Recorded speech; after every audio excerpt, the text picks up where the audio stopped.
안녕하십니까. 제30회 신춘문예 단막극전 기획을 맡은 김효상입니다. 오늘도 신춘문예 단막극전의 작품을 한번 소개하는 시간을 가져보도록 하겠습니다. 자, 저와 같이 오늘 진행을 맡아주실 분? 네, 또 함께 사회를 맡은 배우 성경선입니다. 네, 미녀 배우란 말을 그다지 좋아하지 않는다고 하는데요. 네, 미녀 배우 성경선님과 함께 하고 있습니다. 자, 오늘 소개해드릴 작품은 신춘문예 단막극전의 네 번째 작품인데요. 이철용 작가의 사탄동맹이란 네, 제목이 무심시해요. 네, 사탄동맹. 네, 조금 작품의 뒷조사를 하셨죠? 네. 역시 오늘도. 네, 네, 일단 소개를 할까요? 네, 네. 아, 네, 우리가 또 골 빼먹었군요. 네, 너무 네, 성급했어요. 죄송해요. 네. 한국일보 당선작이고요. 음, 음, 사탄동맹의 네, 이철용 작가님, 네, 안녕하세요. 이철용입니다. 네, 반갑습니다. 박연주 연출님. 네, 안녕하세요. 네, 박연주 연출입니다. 네, 반갑습니다. 네, 사탄동맹, 작품, 작품, 네, 네, 작품 소개 한번 네, 어떤 할까요? 네. 작품인가요? 저희가 이제 작품 소개하기 이전에 앞서서 심사평을 짧게 한번 조사를 해봤는데요. 음, 극적 구성이 돋보이고 문학 가치가 문학적 가치에 중점을 두었다 이렇게 말을 했는데요. 음, 네, 작품에 대해서 짧게 얘기해 주시면 어떨까? 네. 네, 그 사탄 동맹이라는 작품은 그 이제 수감자들의 회개를 도맡아 하는 수녀가 남편을 죽인 죄로 감옥에 갇힌 여자를 만나면서 벌어지는 이야기를 다루고 있습니다. 네, 그래서 이제 이 두 여자한테 뭔가 하나씩 비밀이 있고 이제 작품이 진행되는 과정에서 그 비밀을 털어놓아야만 하는 순간을 맞닥뜨리게 돼요. 그래서 이제 그런 일종의 서스펜스가 조금 있는 그런 작품이라고 저는 생각합니다. 공포 연극은 아니죠? 공포 연극은 아닙니다. 공포 연극 아니죠? 왠지 공포 연구일 것 같은 느낌이 있어요. 여고괴담, 사탄? 여고괴담 분신사바에 이어서 이렇게 또 사탄동맹 대를 잇는 이 공포물이 아닌가. 근데 사실 작품 볼 때도 저는 그 아까 심사평 말씀하신 네. 것처럼 이번에 그 8편 등단한 8편의 작품 중에서 가장 좀 문학적인 부분에 대해서 좀 점수를 줄 만한 작품이 아닌가라는 생각이 들었거든요. 그러니까 심사평을 봤을 때, 그러니까 음. 연극적이고 더 연극적이었고 더 음. 문학적인 작품 둘 중에 고민을 했다라고 써 있더라고요. 아, 그 근데 마지막 최종 네, 선정에서? 근데 신춘문예이니까 어. 문학적 가치에 더 중점을 두어서 뽑았다라고 해서 네네. 되게 한 번 더 상세히 읽어보고 싶은 그런 네네. 작품이기도 한 것 같아요. 그 언어들에 대해서 굉장히 대사나 이런 거에 대해서 좀 신경을 많이 썼다는 생각이 들었어요. 작가님 어떻게 인정하시나요? 괜찮으세요? 예, 평? 네, 네, 감사합니다. 심사위원 아니지만 그래도 잘 읽었어요. 어때요? 그런 부분에 대해서 본인이 작품 쓰실 때 네네네. 좀 아. 문학적인 부분에 대해서 좀 힘을 더 주는 것인가? 음, 무대는 사실 별거 없어요. 음. 그래서 무대는 굉장히 심플해요. 제가 본 이 8편 작품 중에서 굉장히 심플한 구조인데, 예. 좀 대사 같은 걸 이제 쓰다 보면은 조금 음. 문어체의 어떤 좀 수식이 좀 많이 붙는다거나 음. 뭔가 어쨌든 대사의 그 문장적인 부분에 좀 많이 신경을 쏟으면서 쓰게 되는 것 같아요. 그러니까 이게 배우분들이 이렇게 말 입 밖으로 내뱉으실 때 자연스럽거나 그런 것보다는 이렇게 이 문장에 이 단어가 들어가고 이 단어가 딱딱 들어갔을 때 줄 수 있는 분위기, 느낌 이거에 좀 더 치중하는. 근데 사실 이럴 때는 배우들은 되게 힘들거든요. 예. 왜요? 왜냐면은 그게 일상어가 아니고 이렇게 그런 문맥으로 나올 때 어. 외워지는 것도 그렇고 내가 감정을 내뱉는 것도 되게 힘들거든요.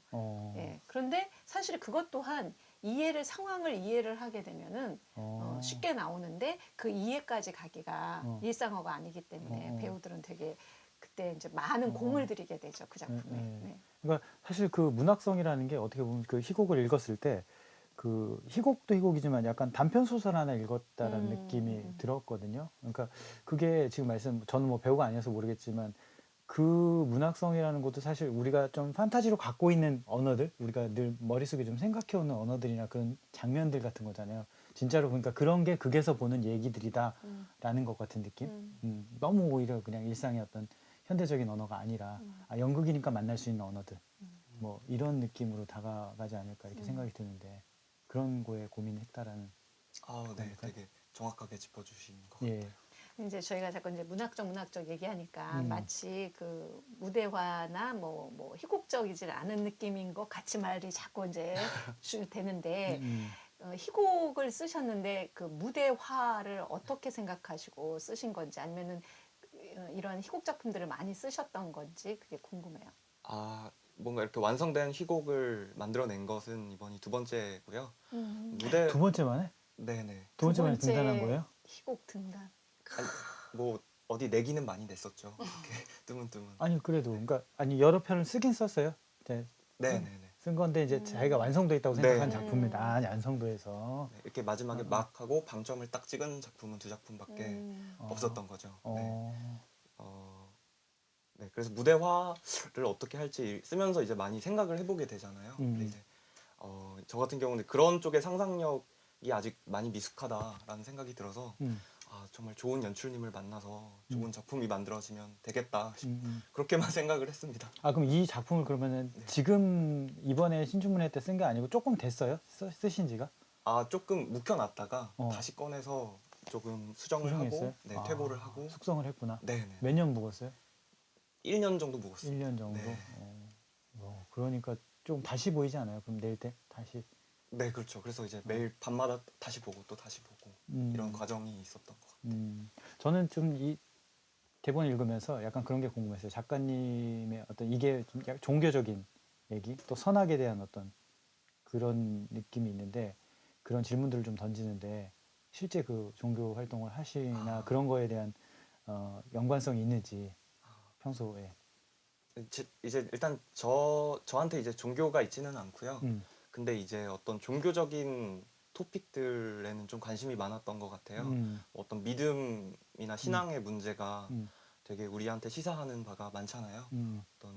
어떤 절대자의 존재라든지 혹은 뭐 모순이라든지 그런 것들을 좀 극적으로 극화하기가 이제 좀 제게는 되게 흥미롭게 여겨지는 것 같습니다. 아니 거기서 썼던 언어들 같은 거 보면 실제 추상적으로 막 선과 악이고 뭐 신이고 이런 게 아니고 실제 거기서 벌어진 일들을 좀 많이 현실적인 얘기들 많이 써가지고 아 이분이 여기 몸담고 있나 이런 생각이 좀 들었거든요. 그럼 뭐 그 자료 조사를 통해서 얻은 거예요? 아니면 뭐 누구 취재나 이런 걸 통해서 그런 그 환경에 대해서? 아, 네. 제가 직접 겪거나 그렇지는 않고요. 이제 리서치를 하거나 뭐 나름의 자료 조사를 하면서 그리고 또 이제 상상력도 보태가면서 그렇게 좀 매무새를 만든 것 같습니다. 그러니까 뭐 보통 보면은 어떤 이미지를 본다든지 사건을 본다든지 시를 문구라든지 이런 데서 이제 출발을 하잖아요. 네네. 이 작품은 어디서부터 출발을 한 건지. 아, 이 작품은 이제 다양한 사회적인 이슈를 좀 이제 극을 쓰기 위해서 찾아보게 되는데 이 작품은 그 비교적 최근에 있었던 그 고유정 사건을 좀 많이 생각하면서 쓰게 된 것 같아요. 이게 뭔가 직접적인 1대1로 대응하는 모티프는 아니지만 그 사건이 가지고 있는 어떤 이슈 혹은 그 사건의 분위기, 인물들은 좀 많이 참조를 했던 것 같습니다. 아 이러니까 느낌이 빡 오네요. 무슨 느낌인지. 빡 왔어요 이제? 네, 빡 왔어요. 난 사탄. 진작에 왔지 난. 아 그래요? 그럼. 아 저는 이제서야. 와. 무대화에 대한 계획을 한번 여쭤볼까요? 그럴까요? 연출님께? 네, 연출님이 너무 지금 입이 마르시겠어요. 네. 자 연출님 어땠어요? 네, 뭐, 이 작품에 대해서 네. 무대화를 하는 연출적인 계획에 대해서 좀 이렇게 문학적으로 탄탄한 네, 빈틈이 없는. 네.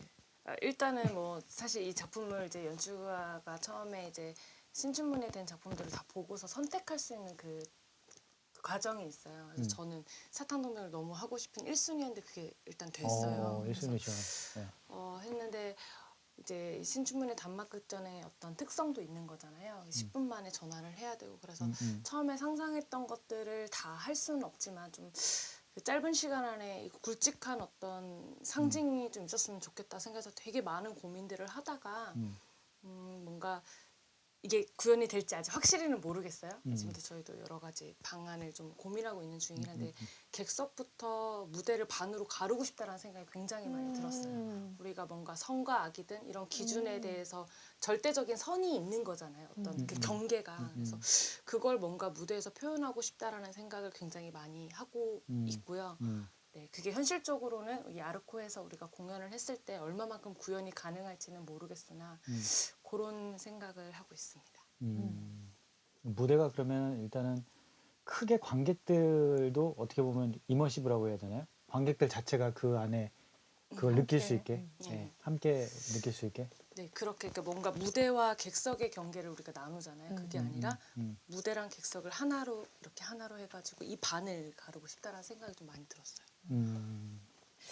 이렇게 상상이 되면서 상상이 안 되네요. 네, 이게 되게 그러면서 기대가 되네요. 네. 이런 얘기들의 이제 무대와 계획에 대해서 또 작가랑도 얘기를 많이 하고 작가님이 또 생각한 어떤 무대에서 이렇게 그려졌으면 좋겠다라고 연출님께 요구했던 하거나 좀 먼저 넌지시 좀 이렇게 제안했던 부분들 혹시 있었어요? 네.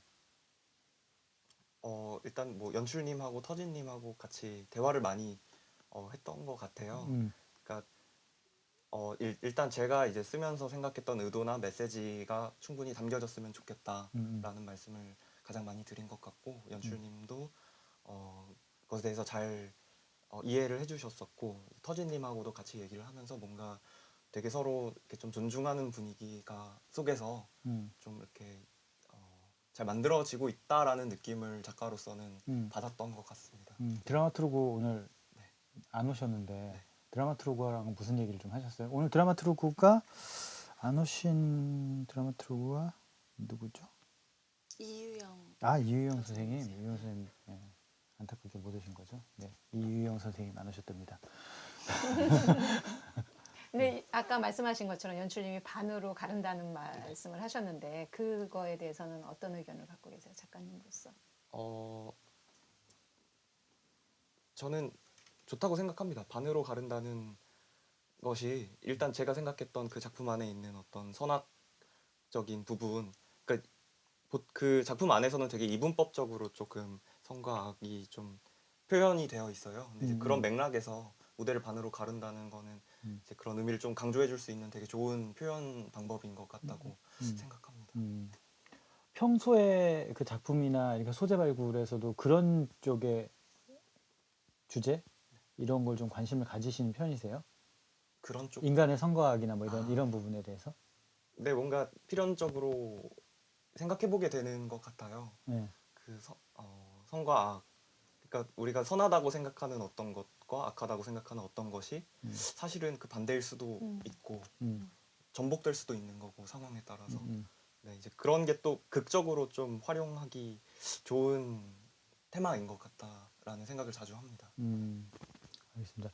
그리고 이제 많은 질문들을 저희가 이 연출 작가님들한테 해왔는데 이번에 또 30주년을 맞았잖아요. 좀 그래서 이런 뭐 특별히 좀 부대 행사들도 많이 가지고 있는데 단막극이라는 부분에 대한 매력 개인적으로 어떻게 생각하시는지. 단막극 많이 하셨어요, 연출? 아니요, 많이는 안 해봤어요. 네네. 어떠세요, 이번에? 일단 지금 뭐 또 포스트 코로나 시대이기도 하니까 그러면서 연극이 어떤 과정 속에서 생존해야 되는가 이런 고민들을 조금씩 하게 되는데 단막극이라는 것은 한편으로는 어쩐지 굉장히 압축된 표현들이 필요할 거라고 생각이 들어요. 그래서 저는 어쨌든 뭐 이렇게 신춘문예의 단막극전을 하게 된 것도 좋은 너무 기회라고 생각이 들고 그 처음이신가요, 이번에? 신춘문예 단막극전 네, 신춘문예 단막극전 처음이고 그 전에 네. 본 적은 있어요. 본 적도 있고 이렇게 간접적으로 이렇게 참여한 적은 있었어요. 그러면 단막극전을 하기 위해서 이번에 좀 지원을 하셨던 거예요, 좀 그런 게 있어요? 네, 항상 이제 하고 싶었다라는 생각은 있었는데 언제가 기회가 될까를 좀 노려보다가 이번 기회에 이렇게 해서 딱 물었구나, 이번에. 네, 작가님 작품을 보고 너무 마음에 들어서 지원을 하게 됐어요. 네네. 그 극단에서 좀 그동안 해오던 작업들 어떤 류의 어떤 작품 스타일의 극단 이름이 네, 극단 마고고요. 마고. 네. 저는 좀 신체적인 부분들에 대한 좀 관심이 많았어요. 그리고 조금 더 뭔가 환경의 변화를 줘서 하는 그런 공연들이라든가 좀 그런 부분에 관심이 좀 많았었는데 이번에는 정말 소위 말하는 말년극인 거예요. 말년극. 정말 말로 이것을 많은 것들을 말년극. 표현해야 되고 그래서 어떤 면에서 좀 부담이 저는 좀 됐었거든요. 그럼 같이 하는 배우들도 좀 그런 거에 대한 고민들 많이 아니요, 저희 하시는데? 이제 작품을 같이 만드는 이제 배우들은 제가 극단을 가지고 있긴 하지만 이렇게 배우들이 그때 같이 다르니까? 있는 게 아닌 네. 프로젝트성이라서 예, 네, 그거는 크게 연관이 없을 수 있는데 이제 음. 저랑 좀 오랫동안 같이 하던 배우가 있어요. 지금 살로메 역할을 맡는데 그 친구도 원체 이제 신체적인 것들에 대한 워크숍이라든가 그런 작품을 많이 한 음, 분이어서 음. 처음에 이제 보고서는 이제 이 말을 한다라는 게 굉장히 배우가 말을 예, 말이 굉장히 배우가 많다. 말을 해야지. 네, 그리고 독백으로서 이루어진 부분들이 네. 좀 꽤 있어서 음. 그거를 끊임없이 이 아. 관객들하고의 어떤 그 긴장감을 놓지 않으면서 한다라는 맞아요, 부분이 맞아요. 되게 네, 나름대로 재밌는 도전이면서 어려운 부분이긴 했어요. 대사 호흡이 좀 길어요. 대사들이 약간 완전 우리가 생각하는 긴 독백은 아니더라도 좀 중간 이상. 그 작가님 그렇게 쓰셨을 때 네. 어떤 배우 캐릭터, 뭐 물론 언어에서 드러나는 것도 있지만 저런 건 어떻게 좀 대사 표현해 줬으면 좋겠다, 그런 걸 혹시 생각한 게 있나요? 일단 뭐 어떤 배우분들의 연기나 음. 혹은 이제 연출적인 표현 방법에 대해서는 제가 뭐 이렇게 지식이 많거나 아는 바가 많지 않아서 쓸 때는 조금 무책임하게 어떻게 배우분께서 이 긴 독백을 잘 소화해 주시겠지, 약간 좀 이런 마인드로 쓴 것 같아요. 안 돼, 이제 그러면. 신경 써야 돼. 네. 어. 신경 쓰겠습니다. 근데 어떻던가요? 연습 볼 때 어떻던가요? 분위기 또 배우들. 아, 어. 일단 그러니까 계속 이제 연습을 하다 보면은 이게 지난주 연습이랑 또 이번 주 연습이랑 되게 많이 다르잖아요.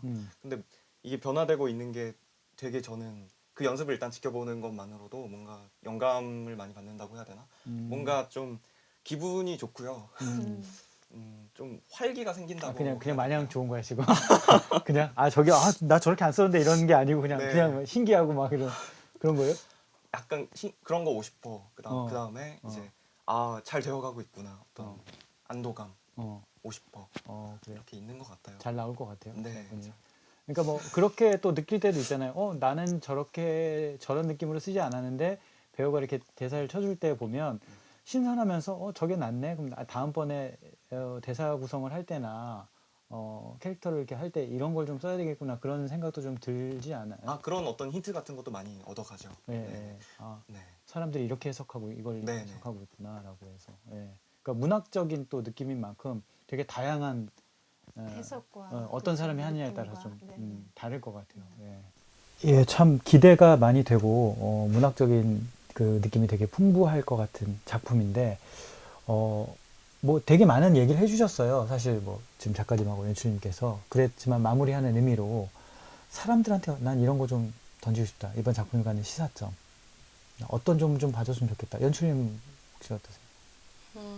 사실 시사점이는 거는 이제 극작에 나와 있으니까 저는 이제 어떤 연출로서 예. 관객분들한테 이 작품의 어떤 포인트랄까? 음, 그런 부분이 있다면 이게 많은 인물이 나오는 게 아니거든요. 그래서 또 극 안에서의 반전도 굉장히 볼만한 재미가 있고요. 그 사이사이에서 배우와 배우 사이의 묘한 그 파워 게임이 끊임없이 지속이 돼요.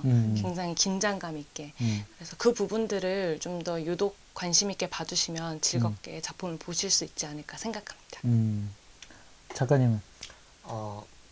네, 저는 이 작품 쓰면서 좀 어떤 두 여성 인물이 중심으로 이제 메인 캐릭터로 등장하면서 좀 동시대적인 민감한 이슈를 좀 다루려고 좀 좀 부드럽게 잘 다루고 싶어서 많이 노력을 했던 것 같아요.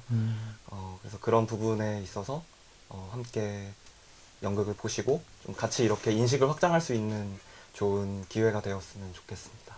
네, 알겠습니다. 감사합니다. 자, 이렇게 네 번째 작품 사탄동맹, 이철용 작가, 박연주 연출의 사탄동맹 내용에 대해서 우리가 파헤쳐 보았습니다. 자, 마무리 해주시죠. 네. 네. 동시대 이야기들이 굉장히 많이 나오는데 과연 여기는 이 수녀님은 어떤 사탄의 이야기가 이 이야기에 숨어 있는지, 이 무대에서 어떤 의미를 우리가 찾을 수 있는지 현장에 오셔서 한번 봐주시길 기대하고요. 자, 오늘 함께 자리해 주셔서 너무 네, 감사합니다. 감사드립니다. 네. 감사합니다. 그리고 우리 코로나가 끝나는 그날까지 현장에서 우리 모두 만나요.